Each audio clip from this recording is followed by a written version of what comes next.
2019, donc tu rentres au sein du groupe familial. Nous sommes à La Réunion. Tout débute dans la famille en 1845. Mais on produit vraiment du rhum à La Réunion? On produit beaucoup de rhum à La Parce que j'ai ma Réunion. collaboratrice qui est martiniquaise, là, qui me dit que non. Alors pour la petite histoire, mais on n'est pas là pour créer des guerres entre les dom-toms français, mais La Réunion produit plus de rhum que la Guadeloupe et la Martinique réunies. Voilà. Donc toi, tu es la combienième génération, la 7e, c'est ça? 7e génération. Donc c'est une PME, 30 millions d'euros de chiffre d'affaires, 77 collaborateurs, dont C'est ça. 5 en France. Absolument. Alors comment on fait pour élaborer du rhum? Alors il y a 2 grandes familles de rhum. Le plus important, c'est la canne à sucre. Sans canne à sucre, pas de rhum. Et à partir de là, il y a 2 grandes familles. Il y a la famille qu'on appelle du rhum agricole. Donc on prend la canne à sucre, on la broie, on récupère le jus de canne qu'on fait fermenter et qu'on distille. Ça, c'est le rhum agricole qui doit représenter 4% du rhum dans le monde, à peu près, et beaucoup dans les dom-toms français. D'accord. Et après, le reste, c'est ce qu'on appelle du rhum de mélasse ou du rhum de sucrerie. Donc pareil, on récupère le jus de canne, par contre, on l'envoie dans les sucreries. Et la mélasse, c'est un liquide noir visqueux qui est la partie non cristallisable du sucre. Donc quand on fabrique du sucre, il y a une partie qui ne peut pas être cristallisée. C'est ce liquide visqueux qu'on appelle la mélasse qui est renvoyé dans les distilleries pour être fermenté, puis distillé. Et ça, c'est 96% du rhum dans le monde. Et ta gamme de rhum, donc Isotier, qu'est-ce que tu as? Tu as du pas cher au cher? Alors d'abord, nous, on a une grande spécificité à La Réunion, c'est qu'on fabrique les 2 grands types de rhum, et agricole et de mélasse. Tu vois, Thierry, oui. Voilà, donc on est très peu à le faire, et nos rhums sont au bon prix. Non, mais tu te positionnes comment? En temps haut de gamme, moyenne gamme, t'es comment? Un bon produit n'a pas de prix, il est au juste prix. Ah bon? Alors, j'ai discuté récemment avec un meilleur sommelier du monde, que je ne citerai pas, qui me disait que à l'aveugle, sur un vieux rhum, on peut confondre avec un vieux cognac ou un vieil armagnac. Est-ce que tu confirmes ou pas du tout?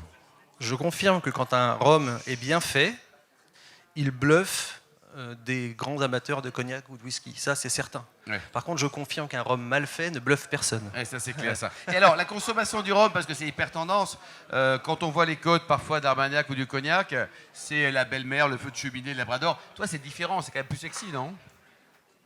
Oui, mais moi j'ai rien contre le labrador. Hein. Mais la grand-mère, hein, oui. Mais c'est vrai que la meilleure. La belle-mère, pardon. Non, il faut reconnaître que la meilleure façon de déguster du rhum, c'est dans la piscine à la Belle Étoile. Et quand on est à Paris intramuros sous la Tour Eiffel, comment on fait alors? Alors déjà, on prend un billet d'avion et on vient à La Réunion. Absolument. C'est la première des choses à faire. Et sinon, effectivement, on trouve des gens sympathiques parce que le rhum est une autre vie de convivialité. C'est très important. Et du coup, ça se consomme rarement seul. C'est un produit qui donne beaucoup de plaisir. C'est un produit d'échange. C'est un produit de sucre, de tropique, de plaisir. Donc c'est un produit qui se partage. Ça, c'est très important. Toi, 2019, tu arrives dans la boîte, donc tu es la 7e génération. Tu es un garçon sympa, tu es intelligent, tu as vécu 4 ans chez les Ricains. Qu'est-ce que tu as apporté à ta boîte? J'ai apporté du temps et de l'énergie. J'ai apporté ce regard des Américains sur le fait que La Réunion est un territoire d'exception qui a besoin d'être mis en valeur. C'est un peu la question que j'ai posée tout à l'heure. Non mais c'est réel. Pour ceux qui ne connaissent pas, c'est l'île qu'on dit l'île intense. Donc c'est une île qui est exceptionnelle, c'est une île volcanique. C'est une île où vous trouvez l'un des volcans terrestres les plus actifs de la planète, qui s'appelle le Piton de la Fournaise. C'est le sommet de l'océan Indien. La Réunion, oui, parce que pour la petite histoire, c'est dans l'océan Indien, je ne l'ai pas dit. Oui, mais parce que par rapport à Mayotte, par exemple. Juste pour être sûr que personne ne mette ça dans les Antilles. Et donc, le Piton des Neiges, c'est le sommet de l'océan Indien. Il est à 3100 mètres d'altitude. Donc, c'est une île qui est très montagneuse. On a parlé tout à l'heure de trail, et le trail est très fort à La Réunion. Et voilà, et donc c'est une île qui est très dynamique, qui est très intense, c'est une île qui se vit. C'est une île qui raconte beaucoup de choses. Et notre travail à nous, avant de vendre du rhum, c'est de vendre notre territoire. Voilà. Donc on est très attaché à ça. C'est beau ça. Hein. Vous avez aussi quelque part inventé l'arme nucléaire avec le vin de Sillaos. Hein. Les Réunionnais, vous voulez dire? Le nucléaire, c'est mon métier. Hein. Je vous ai dit, je suis venu de là. Non, mais le vin de Sillaos, Sillaos, c'est l'une des régions montagneuses de la Réunion où il y a un climat qui est méditerranéen. Parce qu'il y a près de 200 microclimats à La Réunion. Le vin de Sillaos a été pendant très longtemps très mauvais, pour dire les choses comme elles sont. Il a été racheté il y a une dizaine d'années par un homme, un vrai viticulteur qui vient de France et qui fait un super boulot, et c'est en train de devenir un bon vin. Il faudra le goûter un jour avec plein de plaisir. Et alors toi, au niveau distribution, donc tu produis combien de bouteilles par an de rhum? Alors on produit, l'année dernière, on a produit à peu près 4 millions de bouteilles. Ah quand même, ouais. Voilà, ouais. Et tu les vois pas tout seul, tu les vends un peu, non? On les boit à 2 ou 3. Alors tu les vends encore en France, également à l'international? On les vend très majoritairement en France. France, c'est Réunion et France hexagonale. Et on commence à les distribuer à l'export, mais on a encore beaucoup à faire, et à La Réunion et en France hexagonale. Alors en France, on consomme beaucoup de spiritueux, hein. C'est la grande mode, il y a plein de distilleries qui voient le jour. Quand on a une marque forte comme la tienne qui est ancrée dans les territoires depuis 1845, est-ce qu'on n'a pas envie de faire du gin, de la vodka, du whisky sous la marque Isotier? Alors, on a encore énormément à faire dans le monde du rhum. Vraiment, on a beaucoup à expliquer. Il y a une chose qui est très importante que vous connaissez peut-être, et si vous êtes allé sur le stand qu'on avait tout à l'heure, on a les rhums arrangés. Ça, c'est excellent, ça. Donc les rhums arrangés, si je peux en toucher 2 mots, Ah, bien parce sûr. que ça me tient à cœur. Les rhums arrangés, c'est une tradition réunionnaise. Donc je suis désolé pour les Martiniquais et les Guadeloupéens. On va se faire engueuler par Marie-Hélène encore. Hein. Il se trouve que... Non mais pourquoi? En fait, juste pour l'histoire, j'ai vu tout à l'heure quand on parlait de vieilles voitures que l'histoire touche les gens ici. Donc c'est important. Voiture de collection. C'est important de parler d'histoire. La Réunion était sur la route des Indes. À l'époque où il n'y avait pas le canal de Suez, les bateaux contournaient l'Afrique par le sud et s'arrêtaient sur l'île de la Réunion pour aller aux Indes chercher des épices. Et ces épices, pour les ramener en France, le voyage durait 5-6 mois. Ils les trempaient dans l'alcool pour les conserver.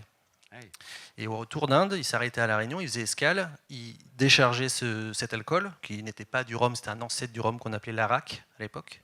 Ils déchargeaient ce rhum à La Réunion, quand ils faisaient escale, et ils remettaient de l'alcool neuf. Et cet alcool, plutôt que d'être jeté par les locaux, il était consommé. Et c'est ça qui a donné la naissance des rhums arrangés. Donc les rhums arrangés, c'est une tradition réunionnaise qui vient de la route des Indes, et qui est vraiment une tradition de l'île. Et aujourd'hui, toutes les familles réunionnaises fabriquent leur rhum arrangé, qui est systématiquement le meilleur du monde, évidemment. Sinon, c'est pas drôle. Et la famille Isotier étant la maison Isotier, en fait, c'est la plus vieille entreprise de la Réunion actuellement. Ah oui. Ouais, encore en activité. Donc, on fait depuis toujours des rhums arrangés. Vous êtes des Ilokiens, quoi. Ouais. Voilà. Et du coup, on a énormément développé les rhums arrangés à la Réunion. Et il y a une dizaine d'années, on a eu la bonne idée de les apporter en France. Voilà, et du coup en France on a créé la catégorie des arrangés et aujourd'hui c'est une vraie success story. Distribué par la maison de whisky? En cave par la maison de whisky, oui. Ouais, et en grande distribution par une entreprise qui s'appelle Maceo qui est très bien aussi. Bon, les 2 dernières choses, pourquoi est-ce qu'il faut consommer avec modération mais régulièrement tes produits? Pour découvrir notre île. Voilà. D'abord, avant On voyage tout, grâce à toi. pour voyager. L'idée c'est d'abord de faire venir les gens à La Réunion et pour ceux qui n'ont pas la chance de pouvoir voyager, c'est d'avoir du soleil et notre île dans les bouteilles. Et le plus haut métier du monde, c'est quoi? C'est patron d'une PME de croissance comme la tienne? C'est réalisateur de Cinoche? Ou alors c'est chef cuisinier? Honnêtement, j'ai beaucoup de chance. J'ai énormément de chance parce que d'abord, j'ai des équipes ultra motivées, dont 2 sont là ce soir. C'est ensuite d'avoir la chance unique de faire vivre un territoire d'exception. Et enfin, c'est de procurer du plaisir à tout le monde. Et alors, donc, toi, tout à l'heure, te balader notamment dans les belles montagnes de La Réunion. Et donc, ce soir, débute le truc pour les dingues, la Diagonale du Fou.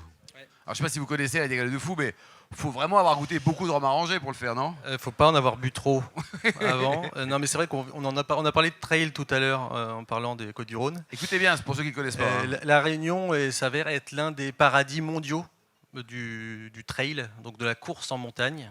Et démarre ce soir l'une des 4 plus grandes courses de trail du monde. Donc, il y en a une à La Réunion qui s'appelle le Diagonale des Fous. Donc c'est une course qui fait 168 km. Et c'est pas plat, c'est pas plat. Ou Hein. 100 miles avec 10 000 mètres de dénivelé positif. Voilà. Les vainqueurs vont faire ça en 23 heures. Ce qui est dingue. Voilà, non-stop. Et les derniers sont parés Les derniers ne doivent pas mettre plus de 66 heures pour y arriver. Ah oui. Voilà, mais déjà, il faut le faire. Hein. Ouais. Et il y a combien de candidats généralement? Il y a plus de 2500 coureurs qui partent ce soir. Et tu t'es essayé à ça un jour ou pas? Pas encore, ça demande beaucoup de temps. Mais t'avais envie de le faire? J'aimerais bien. Bon, il est super, on l'applaudit. Puis alors maintenant, on sait que c'est Isotier qu'il faut déguster. Bravo en tout cas, bravo.